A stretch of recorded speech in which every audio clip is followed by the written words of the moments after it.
Salut à tous et bienvenue pour cette nouvelle vidéo. Salut Luki. Alors aujourd'hui on va voir comment vivre de sa passion ou votre passion c'est les voyages. Donc si ce qui vous fait vibrer c'est de partager, c'est de partir à la découverte d'autres cultures, de parler d'autres langues, d'être libre, eh bien j'ai sélectionné pour vous 5 métiers fun pour vivre de sa passion quand ce qu'on aime c'est le voyage. Alors sachez que la France est la première destination touristique du monde. On va découvrir les 5 métiers, à tout de suite.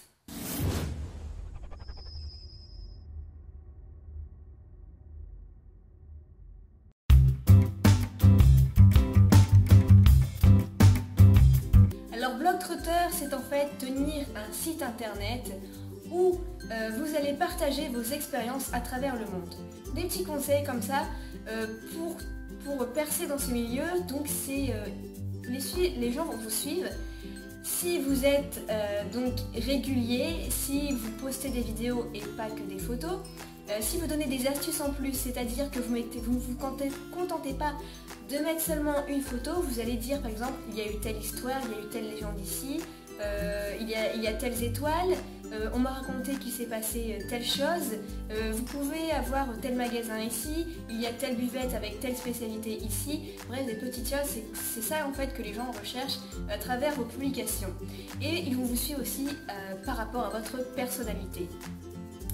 Alors ce qui est bien, c'est qu'il n'y a pas d'études à faire, vous pouvez, il suffit d'un ordinateur et hop, c'est parti. Alors attention cependant, il ne faut pas que votre site serve de support pour financer vos voyages. Il faut que ça reste un partage parce que si vous voyez ça comme ça, les gens vont vous griller et ça ne va pas décoller. Alors les avantages, c'est que vous êtes à votre compte, vous êtes libre, vous êtes indépendant financièrement, vous gérez vos horaires comme bon vous semble. Par contre, les inconvénients, c'est que vous risquez des pertes financières s'il n'y a aucun gain qui rentre et que vous avez forcément des dépenses à faire à travers le monde. Ça peut être le manque de motivation si les résultats ne sont pas visibles dans les semaines ou dans les mois à suivre. Ça peut être aussi un investissement financier à faire dès le début parce que si vous voulez percer dans ce milieu, il va falloir prendre une bonne caméra, un micro-cravate, un dictaphone, un logiciel de montage, un ordinateur. Donc c'est un certain coût si on veut réussir dès le début, donc il faut vraiment être motivé.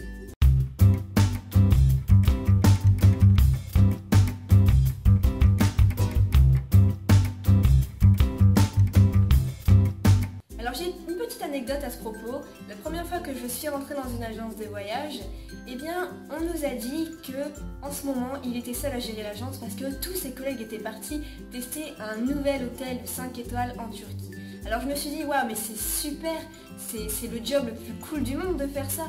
Et en effet, si votre passion c'est le voyage, ça peut être un métier vraiment cool. Alors votre mission c'est de proposer selon le budget de vos clients les voyages qui pourraient leur convenir selon leur budget que vous avez testé et approuvé. Alors pour faire ce métier, vous pouvez faire un BTS Management des unités commerciales, un BTS Tourisme, une licence et un Master Tourisme. Vous pouvez également faire des formations donc AFPE où je vous mets les infos en barre d'infos. Alors les avantages, c'est que vous pouvez voyager gratuitement, vous avez une certaine sécurité financière parce que vous êtes payé pour ça, vous êtes plusieurs à voyager, donc vous n'êtes pas tout seul, et vous avez souvent donc, la qualité de l'accueil puisque vous allez noter les prestations, donc forcément les personnes qui vont vous recevoir vont se donner à fond pour vous accueillir. Les inconvénients par contre, c'est que c'est fatigant par rapport au décalage horaire. Si vous voyagez constamment dans le monde, vous vous adaptez, mais si à chaque fois il faut revenir en France, eh bien vous êtes fatigué par le décalage horaire et aussi vous êtes éloigné de vos proches.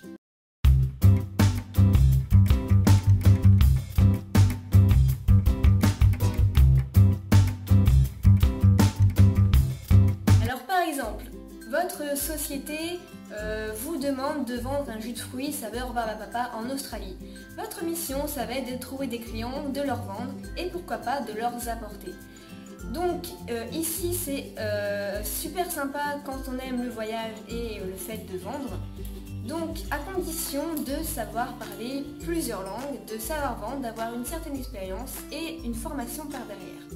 Donc là vous pouvez faire un BTS commerce international ou une formation, et il en existe donc une toute nouvelle qui est très complète que vous pouvez faire sur Paris, qui est une nouvelle donc, qui est sortie en 2015, et je vous mets également l'information en barre d'infos ci-dessous.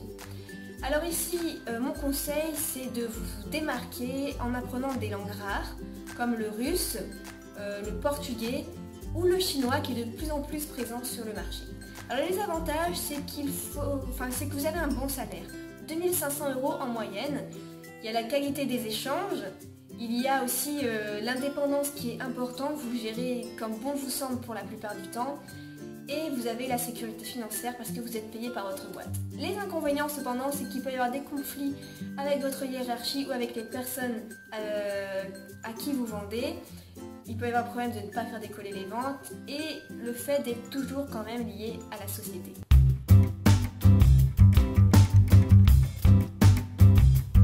Alors si vous avez le permis et que conduire ne vous dérange pas, pourquoi ne pas se lancer dans cette aventure? Alors là, imaginez être payé en traversant les routes et voir des paysages époustouflants. Alors comment? Il faut faire une formation FIMO qui dure 4 semaines pour avoir le permis poids lourd, par rapport aux normes de sécurité, etc.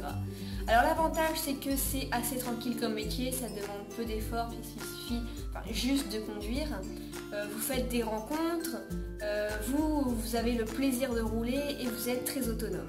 Les inconvénients cependant, c'est que c'est un métier fatigant, avec des horaires contraignantes, des contraintes de budget, vous êtes peu payé et vous êtes éloigné de votre famille.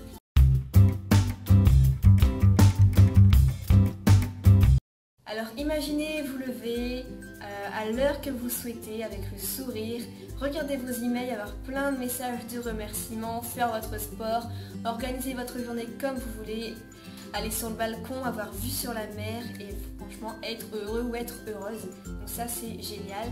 Vous pouvez vivre de votre passion, donc peu importe ce qu'elle est, et grâce à cette passion vous pouvez voyager tout simplement. Il y a des tonnes de personnes que je connais comme ça qui vivent de leur passion et voyagent partout dans le monde. Ils n'attendent pas la retraite pour voyager. Ils se prennent des mini-retraites une fois par mois par exemple et voyagent ainsi. Alors les avantages, il y en a 10 000. Vous êtes heureux, vous avez un accomplissement, le bien-être, être une source de motivation, être quelqu'un de passionné. Les avantages, il y en a toujours un peu. Les inconvénients, pardon, il y en a toujours un peu. C'est le fait, donc attention aux illusions déjà, vous ne pouvez pas gagner comme ça, être riche avec votre passion du jour au lendemain. Ça prend quand même du temps, il faut gagner la confiance des gens, montrer votre passion et c'est au fur et à mesure que ça va marcher. Et aussi, il faut garder la motivation et faire en sorte de mettre de côté un peu au fur et à mesure sur un compte à part parce qu'on ne sait jamais l'avenir, ce qui peut se passer. Si jamais un jour ça marche plus, ça arrive à des tas de sociétés. Donc comme ça vous êtes sûr. Donc voilà pour ces 5 métiers, je vous retrouve dans une prochaine vidéo, au revoir.